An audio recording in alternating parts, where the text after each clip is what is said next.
Coming up on Mountain News this morning, hundreds of Kentuckians gather for a special race meant to remember and honor U.S. veterans, and a local recovery care center hosts an event to help support Eastern Kentuckians who are struggling with addiction.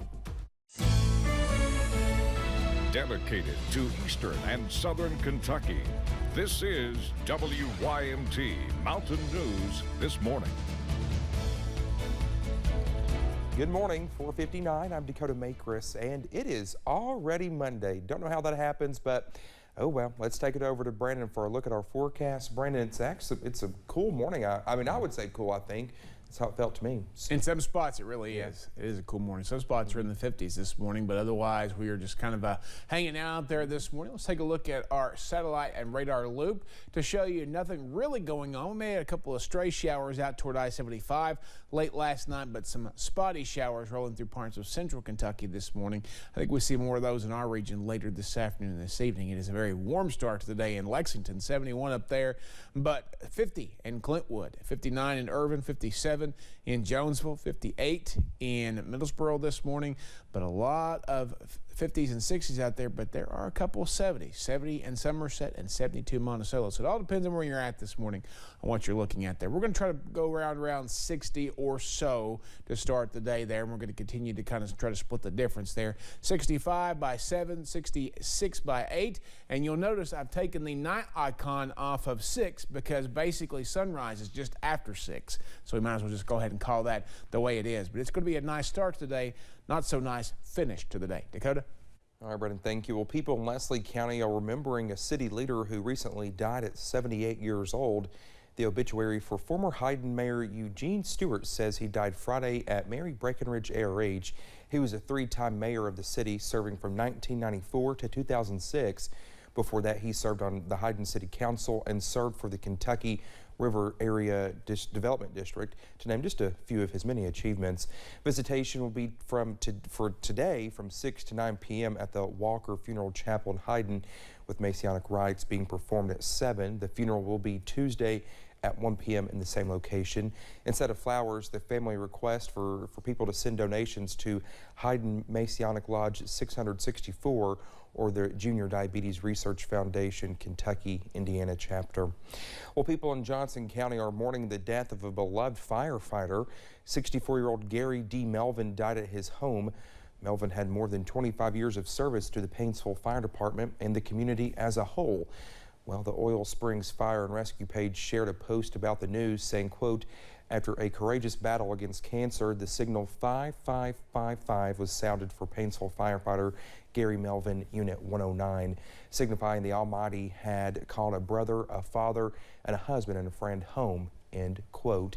He will be buried at Highland Memorial Cemetery in Staffordsville. A tour bus with more than 60 Vietnam veterans made its way from Lexington to Louisville during the weekend to visit Elizabethtown's Vietnam Memorial Wall. The replica wall is located inside Elizabethtown Nature Park and was built to make sure Kentuckians who cannot make a trip to the real memorial wall in our nation's capital still have a way to pay their respects. The visiting veterans were all awarded a medallion, a coin, and certificates from the city thanking them for their service. Organizers say the day was also educational. And then after that, we let school kids and everybody help them come up here and get tracings off the wall like that. And we have a kiosk up here with a book and paper and tape so they can do all that.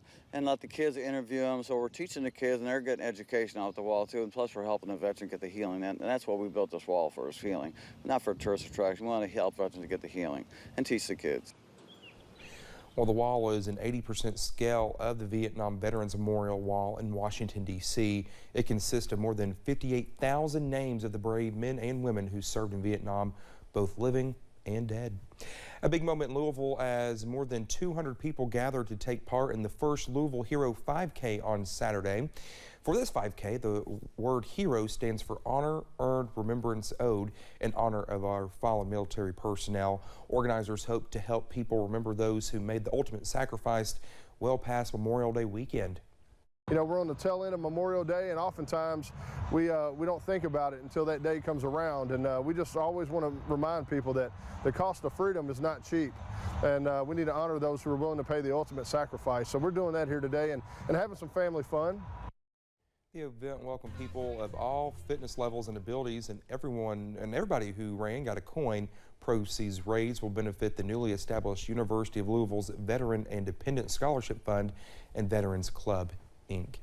The Rebound Center hosted a recovery fair at the Perry County Park this past weekend.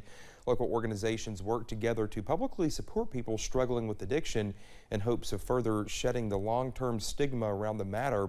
Sarah Cooper, who is in recovery herself, says these shows of support and other people opening up about their own paths to recovery is a great sign for the community and could go a long way towards helping people take the next step in their own journey.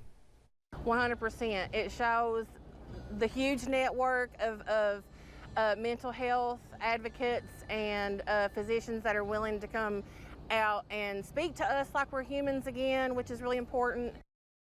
Well, if you're fighting addiction and you need help, you can find resources over on WYMT.com. The Brain Injury Alliance of Kentucky gave away bike helmets in central Kentucky as part of an effort to prevent brain injuries. Donations paid for nearly 300 helmets. They were all sizes, not just for kids. Todd Gregory organized the event. As a brain injury survivor, he knows firsthand how important it is to make sure you're protected.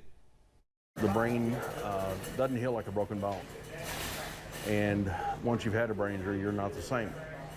I've had brain tumors as a child growing up and brain damage through the removal of one of them, and I don't wish it on anybody. Well, officials with the Brain Injury Alliance of Kentucky say falls are responsible for nearly 35% of traumatic brain injuries. Sunday marked opening ceremonies for the 2022 Special Olympics USA Games in Orlando. This is video of Kentucky's delegation entrance during the ceremony. Among those participating, several athletes from Central Kentucky, including multiple athletes and coaches from Lexington and Versailles. Games take place from now through the 11th. Well, thank you so much for getting your Monday morning started with us here on Mountain News this morning. When we come back, climate experts urge politicians to help conserve land in order to prevent a biological crisis. It'll be a nice start to the first full week of June, but some big changes are on the way. I'll track them out for you in about 3 minutes.